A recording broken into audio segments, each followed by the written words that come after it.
Hello friends, junior physics आपके लिए लेके आया एक नया वीडियो जो कि है application of uniform circular motion. जिसमें हम पहला एप्लीकेशन देखने वाले हैं जो है vehicle along a curve horizontal track. जिसमें पहली बात तो हमें ये पता होना चाहिए कि यूनिफॉर्म सर्कुलर मोशन है क्या।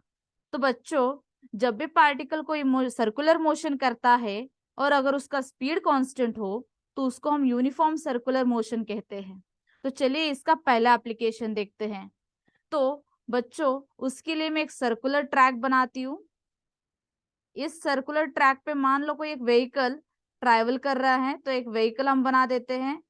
मान लो एक छोटी सी कार मैंने बना दी है। This is just a drawing to understand बच्चों। सो ये उसके टायर्स हैं which are in contact with the road. और मान लो ये सर्कुलर ट्रैक है, इसके लिए इसका कुछ ना कुछ सेंटर होगा। तो मैं मान लेती हूँ ये मेरा सेंटर है और ये सेंटर से ये जो आपकी कार है ये कुछ डिस्टेंस आर पे है। तो ये हो गया मेरा डायग्राम।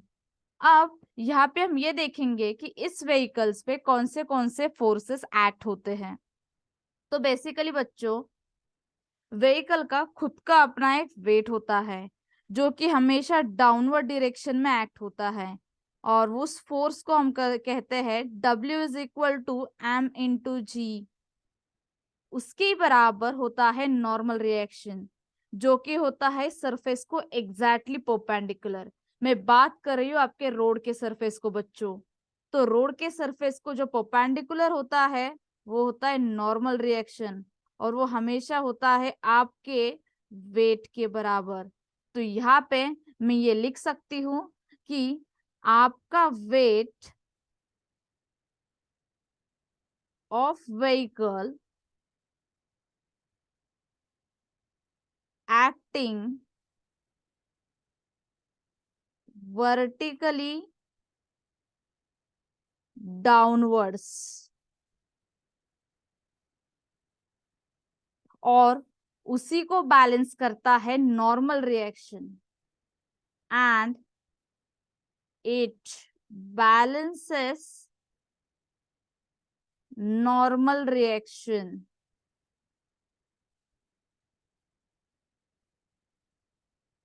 तो देखिए बच्चों, दो फोर्सेस एक्ट हो रहे हैं। एक तो है weight which is acting vertically downward direction, और दूसरा है नॉर्मल रिएक्शन जो कि अपवर्ड डायरेक्शन में लग रहा है। तो मैं यहाँ पे बोल सकती हूँ N is nothing but equal to mg। दूसरा एक फोर्स है बच्चों जो मैं आपको एक अलग कलर में दिखा रही हूँ यहाँ पे। सो उसके लिए मैं ब्लैक कलर यूज करूंगी, जो कि होता है आपके रोड और टायर्स के बीच में, और वो एक्ट होता है सेंटर की तरफ, और उसको हम कहते हैं स्टैटिक फ्रिक्शनल फोर्स। यहाँ पे जो फ्रिक्शन का टाइप है वो है स्टैटिक फ्रिक्शन बच्चों, which prevents the skidding of vehicle and which is most important while taking turn off the vehicle. तो ये फ्रिक्शनल फोर्स हमें बहुत इंपॉर्टेंट है जो कि टायर और रोड के बीच में लग रहा है। और आपने अगर ध्यान से देखा तो इसका एरो मैंने सेंटर की तरफ दिखाया है, और हमें और एक फोर्स पता है जो सेंटर की तरफ लगता है, और वो है सेंट्रिपिटल फोर्स। मतलब ये जो फ्रिक्शनल फोर्स है ये किसके बराबर होना चाहिए? सेंट्रिपिटल फोर्स के बराबर। तो यहाँ पे मैं और एक फोर्स के बारे में लिखती हूँ जो है फ्रिक्शनल फोर्स, जो कि होना चाहिए सेंट्रिपिटल फोर्स के बराबर, जो कि है mv²/r। अब मान लो इक्वेशन 1 मैंने इसको बोल दिया, इक्वेशन 2 मैंने इसको बोल दिया। अगर मैंने इक्वेशन 2 को इक्वेशन 1 से डिवाइड किया तो बच्चों हमें ये मिलेगा, लेफ्ट हैंड साइड मिलेंगी Fs/n, और हमारी राइट हैंड साइड होगी mv²/r डिवाइड बाय mg। अब बच्चों यहाँ से m कैंसिल होगा और आपको मिलेगा Fs/n is equal to v²/rg। लेकिन बच्चों यहाँ पे एक चीज गौर करने वाली है, ये जो फ्रिक्शनल फोर्स है ना, ये कंडीशंस के ऊपर डिपेंड रहता है। जैसे मैंने कहा फ्रिक्शन कब ज्यादा होता है, मान लो सनी सीजन है या समर के डेज है, तो आपके रोड रफ रहते हैं या ड्राई रहते हैं, उस टाइम पे आपको ज्यादा फ्रिक्शन मिलेगा। तो उस टाइम पे आप ज्यादा स्पीड से आपका व्हीकल ड्राइव कर सकते हो और सेफली टर्न भी ले सकते हो। लेकिन मान लो अगर कोई रेनी सीजन है या कोई ऑयल स्प्रेड हो गया हो, तो ये फ्रिक्शन की वैल्यू हो जाती है कम। तब आपको आपके गाड़ी का स्पीड भी कम करना पड़ेगा। तो फ्रिक्शन अगर ज्यादा है तो स्पीड भी ज्यादा होगा, फ्रिक्शन कम है तो स्पीड भी कम होगा। अगर मैं मैक्सिमम फ्रिक्शन की कंडीशन लिखूं तो मुझे मैक्सिमम स्पीड ही मिलना चाहिए। तो अभी हम ये देखेंगे कि ये जो फ्रिक्शनल फोर्स है उसके लिए हमने फॉर्मूला देखा था। तो फ्रिक्शनल फोर्स का फॉर्मूला हम ऐसे लिख सकते हैं बच्चों, देखो मैं यहाँ पे आपको लिख के दे रही हूँ। frictional force Fs can be written as mu Sn। और अगर मैं मैक्सिमम स्टैटिक फ्रिक्शनल फोर्स की बात कर रही हूँ तो मैं यहाँ पे मैक्स ये वर्ड यहाँ पे ऐड कर देती हूँ। तो Fs मैक्स ये है मैक्सिमम फ्रिक्शनल फोर्स, मतलब ये बता रहा है कि इस वक्त हम मैक्सिमम स्पीड या मैक्सिमम वेलोसिटी रख सकते हैं, which is nothing but equal to mu s N, जहाँ पे ये म्यू है कोएफिशिएंट ऑफ स्टैटिक फ्रिक्शन और एन है नॉर्मल रिएक्शन। तो ये फोर्स का फॉर्मूला तो हमें मिल गया। अब इसको ही हम थोड़ा मॉडिफाई कर लेते हैं।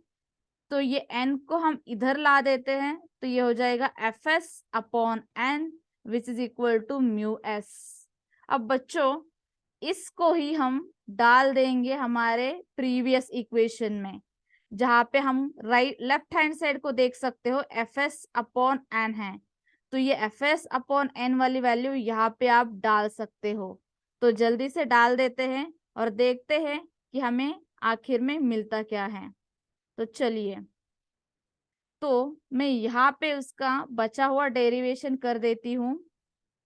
तो उधर मैंने अगर ये वैल्यू डाल दी तो मुझे मिल जाएगा mu s is equal to, यहाँ पे जो वी स्क्वायर है वहां पे मैं वी मैक्स स्क्वायर करूंगी, क्योंकि यहाँ पे जो मैंने कंडीशन यूज की है वो मैक्सिमम फ्रिक्शन की यूज की है, अपॉन आर जी।